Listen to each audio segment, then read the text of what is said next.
Hi, I'm Paisley Marie, and this is a PSYCHii interview. I wanted to ask you, what inspires you in music and when did you start? Two very deep questions. I started playing music pretty much immediately. Both my parents were musicians. My grandma was a musician. My great grandma was a musician. So I think one of my first toys when I was like 1 year old was like a Casio keyboard, and we had like a little drum kit and guitars, and I was like some of the first stuff I ever had my hands on were instruments. And this is actually really funny. My mom used to come home every day for lunch when she was pregnant with me, and she would watch the Law and Order, show the Law and Order. She would watch Law and Order. And whenever the theme song came on, like the dun dun dun dun dun dun, she said that I would like kick in her stomach, like to the dun dun, like, which I'm like, she might be exaggerating. I don't know, but she said it was funny because it was like every time the song for Law and Order, the theme song came on, I would like start freaking out in her belly. So I guess that early. And what inspires me to do it, originally, just being around it so much, my family doing it, it was just the thing we did. I don't know, I never really thought too hard about it. There was never a moment when I didn't play music. And then, later on, it was Taylor Swift, like 1,000%. Became very infatuated with her and her music, and that's when I started really playing guitar and playing gigs professionally. So she inspired me quite a bit. And nowadays, what inspires me to keep doing music are just just small victories, that make it worth it day to day. Just taking things day by day, because sometimes having really big ambitions can be more disappointing. But taking all the small things and being really appreciative and grateful for what I have and what I've done and all the friends that I've made along the way is what inspires me to keep going lately. That's awesome. So when did the Taylor obsession start? So nobody is gonna believe me, but I actually hated Taylor Swift at first. Like during her first album, all the girls in my school were talking about her, and because I was like cool, I was like, I don't like her because everybody else likes her, so she must not be cool because it's mainstream, because my parents were like rock and rollers, so they were like, that's not cool because everyone likes it. So I didn't like Taylor Swift, and I never even heard her music. I was just like, nope, I don't like her because everyone else likes her. And then I got asked to sing one of her songs at like a performance for a friend of mine who played guitar. She was gonna play guitar on a song, and she asked me if I would sing it. And it was You Belong With Me. And I learned it and immediately was like, what have I done? I was like, this is life-changing. I was like 12, I think. And I literally, like a few months after that, I decided to really pick up the guitar. I'd kind of messed around with it for fun before, but I'd never considered doing it real seriously. But that was what made me pick up the guitar, is because my friend who played guitar, so sweet. She was so bad at it. She was really bad. And I remember watching her when we were rehearsing for this thing, and I was like, it can't be that hard. I was like, I feel like I get what she's doing, or like, I just don't think she really cared about it very much. But I went home and asked my dad, I was like, how hard would it be to learn these 4 chords like that she's playing on this song that I'm singing? And he's like, I mean, if you really want to learn it, like, and put some time into it, it won't be that hard. So my dad showed me 4 chords, and I locked myself in my room. I stopped doing my homework. I stopped doing anything else and just became obsessed. And I just like would play the Fearless album, and just using 4 chords and a capo, just figured out every single song. And my parents heard me doing it, and they were like, since they were musicians, they asked me, they're like, do you want to go play at an open mic night? And so I think like 2 months after I started playing guitar, I played at an open mic night. I played like 2 songs. And then after I did that, my dad was like, do you want to play a real gig? And I was like, yeah, sure. So, his friend did the booking for this venue, and they basically already had this full bill, and they agreed to let me kind of tag on at the front of it and play like a little 30-minute set. And he made me practice every day. He was like, you got to play the songs every single day until this gig in 2 months. So that way you'll be perfect. And I did. And I was obsessed with it. And that was my first gig. And it never stopped from there. Awesome. And How that old was were you? 12. What other instruments do you play? So unbeknownst to a lot of people, one of my first instrument was drums. Okay. When I was real little, like maybe like 5 or 6 years old. I really liked Meg White. So, because I was like, oh, she's a girl, she plays music, I can do that. So I played drums very young. I played piano. I took piano lessons all throughout like 6th, 7th grade, and then I quit and just kind of kept playing on my own. I started playing bass not too long ago, maybe like 4 or 5 years ago, because some of my best friends, their bass player left their band, and I was like, I'm your bass player now. They're like, do you play bass? And I'm like, I will for this band. So I learned how to play bass, and that's what I do a lot now. I mean, I had a lot of students who wanted to learn how to play ukulele, so I bought a ukulele to teach ukulele. So then I learned it, and it's actually a fun instrument. So yeah, I do that. I have a dulcimer, but I mean, I don't play it super often, but I like dulcimer. It's really pretty, but I wouldn't consider myself great at it. But yeah, I think that's it. Yeah. Cool. Pretty much. That's awesome. So outside of guitar, what is your favorite instrument to play?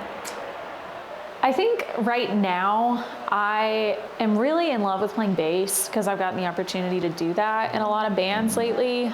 And I think it's because I get to sit in the background, but like good musicians notice a bass player. Yeah. So I feel like, I don't know, it's kind of this cool spot to be in where you get to support the sound and not be out front, like in any sort of way. You know, bass is it's not a solo instrument.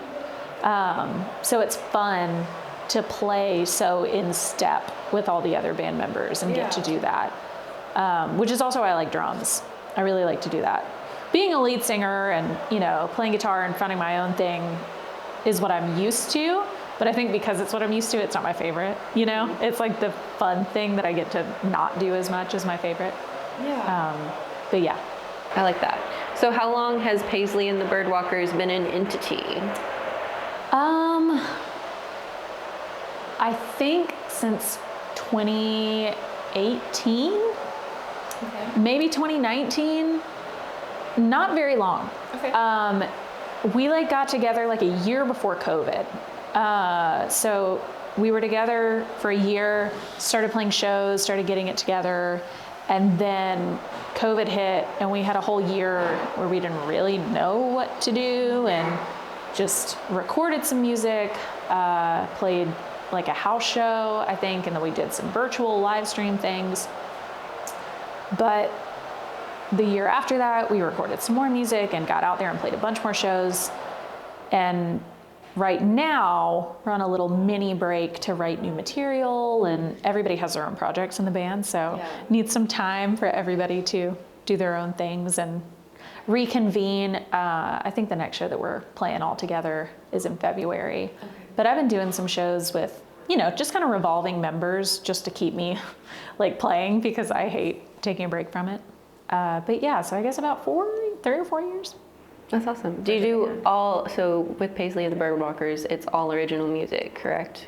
Pretty much. Yes. Yeah, every now and then we'll throw a cover or two in, but it's an original project, yeah. That's awesome. So what is your writing process with that? Is it primarily you and then everybody gives their little inputs, or is it sort of a more collaborative thing?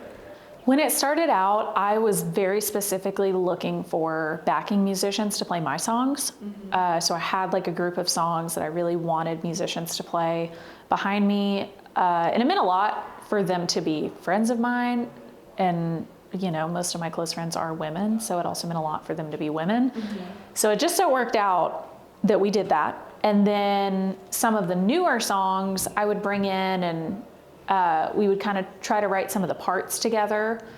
But the main structure of the songs, like lyrics, arrangement, that type of stuff, I normally bring it in and then we just put the parts behind it. Okay. But it's really collaborative with, like when we go into the studio, they are all over the background harmonies. I do not like come up with those at all. That is so much Laurel and Katie doing that, which is amazing. So that is where I feel like they are very irreplaceable in my heart, because they're so good at that. Can you walk me through the band in the sense of like, this is Katie, this is what she does in the band, and that kind of thing? So Katie plays bass. She also is multi-instrumentalist. She has her own project too, where she leads and plays guitar and sings. She also plays keys. But in our band, she plays bass. She sings backing harmonies. I feel like she is my sister in a lot of ways, because her and I, like, it's the kind of friendship where you can like say things to each other that you're not, like, you know that it might upset them a little bit, but you're really going to be honest about it musically. Yeah. And I feel like I appreciate that feedback from her, and I hope and believe that she appreciates it from me too. But I think she's so talented. I think they're all so talented. Blows my mind. I'm like, how did we all end up here? This is weird.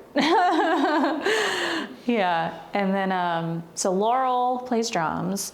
She, again, she plays a little bit of piano, plays a little bit of guitar. Everybody's like a front person, which is so cool. But yeah, and she sings a lot of backing vocals. She does all the low notes because she actually had like damage to her vocal folds, and it like made her voice lower somehow. Oh, So she wow. can hit these like crazy low notes. That's awesome. So yeah, and her ear for harmonies, again, like amazing. I don't even know how she does it. She's like one of those people that's just like born with it and can just sing any harmony over anything. That's incredible. Like it's intuitive or something. And she can sing and play drums at the same time. Like Which is also a lead gift, vocals. yeah. Yeah. She's crazy. She's nuts. I love her. So Madeline also writes her own music, plays guitar. She plays keys in our band. She's also surprisingly a really good harmonica player, which is out of left field. She's so good at that. But she plays keys in our band, and she sings a little bit of background vocals here and there. So yeah, also so talented. They're all such talented people. Those definitely inspire me all the time. And you all grew up in Columbia, or at least are local? Pretty much. At one point, me, Laurel, and Katie all lived in the same neighborhood and didn't know each other. What? Like we grew up in the same neighborhood. Literally, like Laurel's parents live like a street away from the house that I grew up in, and Katie's parents apparently lived like 2 streets over from. We were all like right there in like a 5-block radius of each other, and had no idea. We didn't know each other until years later. That's crazy. I think Madeline grew up in a different state, but she actually used to take lessons from Laurel, like voice lessons. So that's how we met Madeline. So yeah. That's really cool. That's awesome. I love those connections. I feel like Columbia is the perfect size to like allow you to do that too in a lot of ways, because it's not too big, it's not too small. You don't know everybody, and you always have like an opportunity to do something cool. So what is, I guess if we're talking about Columbia, what is something that when you move, if you do move eventually to Nashville or to New York or somewhere like that, what do you hope to leave behind in the sense of like a legacy for other artists like you to follow? One of the things that has always been really important to me is like female friendships, just like women-led spaces, really inclusive groups of musicians, because growing up, I struggled to find that. I didn't have that. I tried to form bands with all of my girlfriends for years, like, and they would never pan out. And it was kind of the thing where I'm like, you don't know how to play bass, it's fine, you can learn and we can have a band. And like, cause I just wanted it to be that sort of space instead of me stepping into a room with all guys. And, you know, cause friendships with guys are different than friendships with women. And there's always a different sort of vibe there. And I've been in many bands now where the guys are like my brothers and I love them so much. But at first, it was not easy for me to find places like that. So one thing that I hope that I have done is very specifically involve lots of women in my projects and made them feel safe to be creative and to explore like their own creativity, and to have a safe space to like bounce musical ideas off of other women, or like, you know, like And maybe that's not that hard to find for other people, but it really was for me. And that's something that's really important to me. I am very much let's not be competitive. Let's all be friends and support each other. And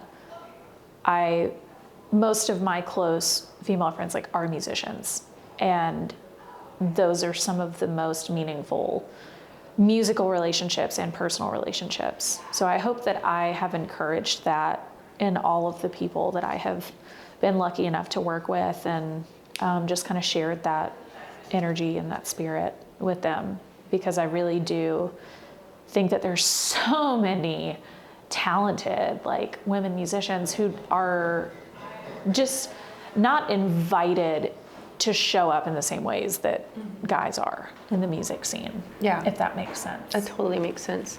What are some local female musicians that you really look up to or have in the past? The Birdwalkers, all my friends in the Birdwalkers. Kayla Freilich is somebody I've always loved her music.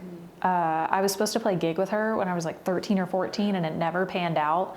And ever since then, I've just watched her music and her career and stuff. I don't even know if she knows this, but like, I think she's like incredible. And I was lucky enough to get to play bass on a show with Charlie Boy, which is Kat Hammond. And I think she's really talented. And she's somebody who's super DIY, which I appreciate, because I think that's one of the coolest things about music is how accessible it can be. And the way that she puts her songs together is so unique. It's not typical. And it was really fun getting to learn them. Emily McCullum plays drums in that band, and she's insane. And Stagbriar, I love them. I feel like this is just like the default, like, oh, of course these people are good. But they are, like, we think of them for a reason. You know? And then Rex Darling, Catherine Hunsinger, she's so sweet. Their music is so fun, like quirky, like, I don't know. I really appreciate it. Yeah, I'm trying to think. There's so many in my mind that I'm like, as far as local in Columbia, I think those are the people who stand out right now in my brain that I've worked with recently and, gotten to be in close proximity to.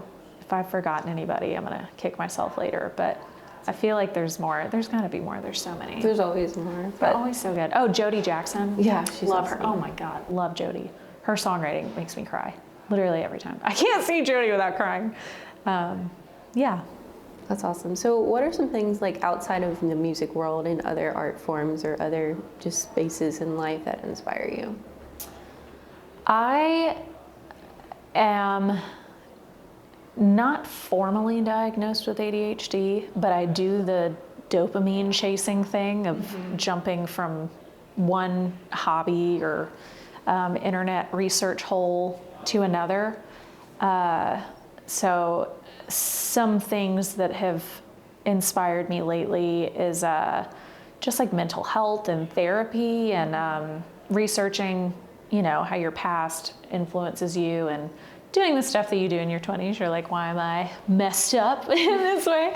So I've just been reading all these books about, different types of behavioral therapies, which has been really fun and interesting to kind of work that school part of my brain again. That's one of my hobbies lately. I also love researching. I think nowadays, like, everybody kind of looks stuff up on the internet, or maybe you'll go on like a WebMD like hole. I'm so guilty of that. Oh my God, I don't know why. I'm just obsessed with information. Like, I want all the information. So yeah, about mental health, physical health. I read about that stuff a lot because I want to feel better myself and feel like I don't feel great a lot of the time, mentally or physically. So that's, I know that sounds weird, but like 2 of the songs I've written recently talk about like different brain chemicals or like types of medicine or things. I don't know. Maybe that's a strange answer, but yeah.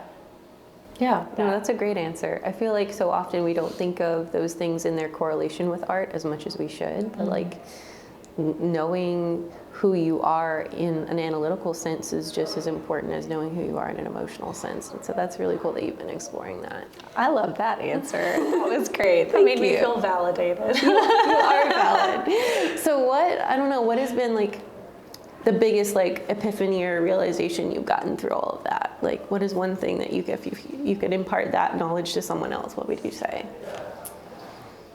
So one time I vividly remember trying to explain to somebody why I needed music.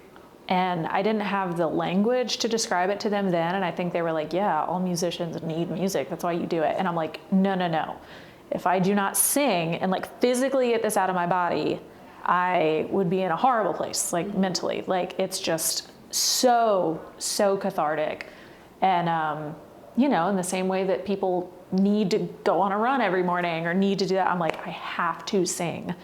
And I remember being disappointed in myself for not conveying that with enough language. And I've realized lately that, you know, humming and singing is proven to calm your nervous system, and I think has been a really tangible way for me to process events. And researching all this like mental health stuff and just body stuff has made me realize why I need it, because you always go through phases where you're like, especially me growing up and doing music and not ever really questioning why I did it, or just having done it from day one. I went through, and I'm still kind of go through occasionally, like, why do I do this? Do I really want to do this? Am I just doing this because I've never done anything else? And I think that I would want other people to understand that music can be so much more than a hobby. And hobbies are important and they're necessary, but in the same way that, you know, a doctor would recommend exercise or like de-stressing or self-care or whatever, I think music is astronomically important for that in really tangible, real ways. So yeah. So you said your parents are a big influence on you and are both musicians. Can you talk to me a little bit more about that? Yeah, so my mom was a heavy metal singer. She's not really musically trained at all. She's just like, I want to be a rock star. And both my parents are very much that in the 80s and 90s, rock star oriented, not technical music theory, classically, none of that. Just, I want to be on stage and I want to dance around in a cool outfit and I want to yell and be crazy and be a rock star. So my mom sang like Iron Maiden and Judas Priest, and like she had this music video that she made in Colombia, like in the late 80s, early 90s.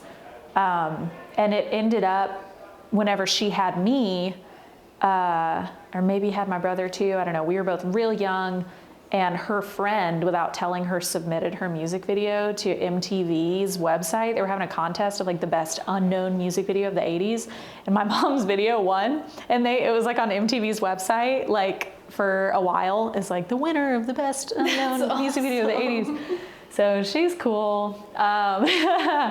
It's on my YouTube channel. We'll have to link it or send it to you. And then my dad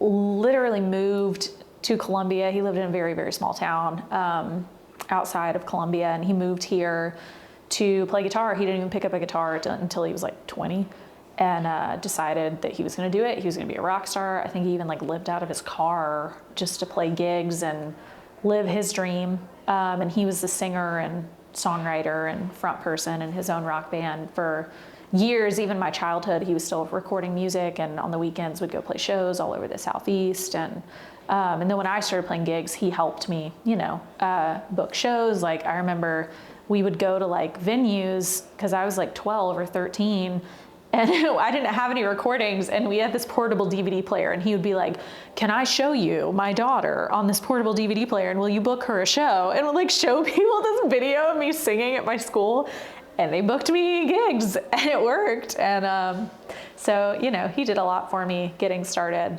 There were lots of work on his part to help me, you know, record my music and do all that until I got old enough to really start making those decisions on my own. But yeah. That's really cool.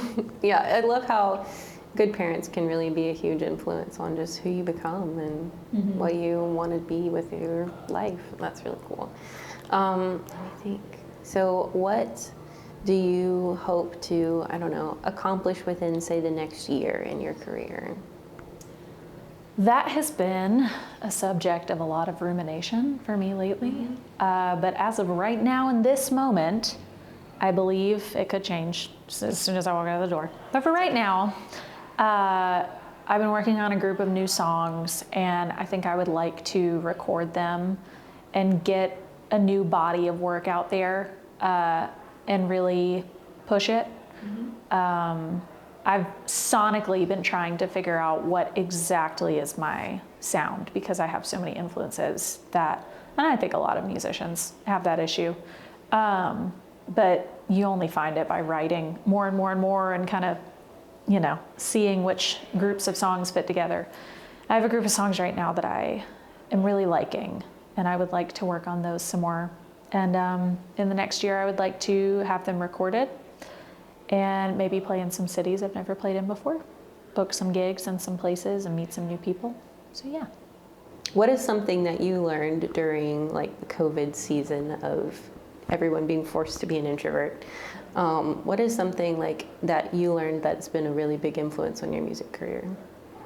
I learned that I have to give myself goals in order to create, because I really don't work well without, I don't work well without deadlines. Yeah, I me think too. that's the ADHD thing, where I can't, I don't know, I can't just meander around and do whatever I want and just end up with songs. I have to have a very specific goal of like, I'm sitting down and I'm writing this song right now, and this is what it's going to be about, and it's for this album, and I want it to have this feel. Or I've even done this before where I'm like, oh, we need a set closing song. Let me write one that fits in the set to specifically do that.